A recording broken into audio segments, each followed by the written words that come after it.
Hello, I am Shripad.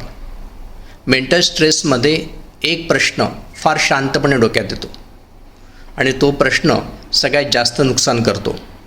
मी चुकीचा माणूस आहे का? लक्षात ठेवा, हा प्रश्न तुमच्या कामावर नाही, तर हा प्रश्न तुमच्या अस्तित्वावर आहे. एक चूक झाली, एक डिसिजन चुकला, एक गोष्ट हाताबाहेर गेली आणि मन लगेच कन्क्ल्युजन काढतं, माझ्यातच काहीतरी गडबड आहे, मीच योग्य नाही, माझ्यामुळे सगळं बिघडतं आहे. इथे थांबा आणि स्वतःला एक गोष्ट स्पष्टपणे सांगा, तुम्ही चुकीचे नाहीत, तुमच्याकडून चूक झाली आहे.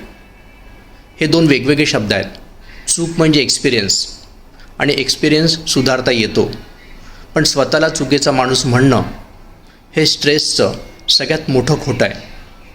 तुम्ही जर खरोखरच चुकीचे असता तर तुम्हाला हे दुःखच वाटलं नसतं. तुम्हाला गिल्ट वाटतो आहे याचा अर्थ तुम्ही कॉन्शियस आहात आणि कॉन्शियस माणूस कधीच खराब नसतो. आता स्मार्ट उत्तर कसं द्यायचं? मनात एक स्पष्ट वाक्य बोला, मी चुकीचा माणूस नाही, माझ्याकडून चूक झालेली आहे आणि मी ती सुधारू शकतो.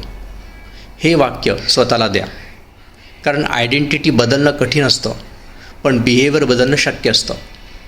एक गोष्ट लक्षात ठेवा, चांगले लोक चुका करतात, वाईट लोक सुधारण्याचा विचारही करत नाही. म्हणून हा जर प्रश्न तुमच्या मनात येत असेल, याचाच अर्थ तुम्ही वीक नाही, तुम्ही ग्रोथमध्ये आहात.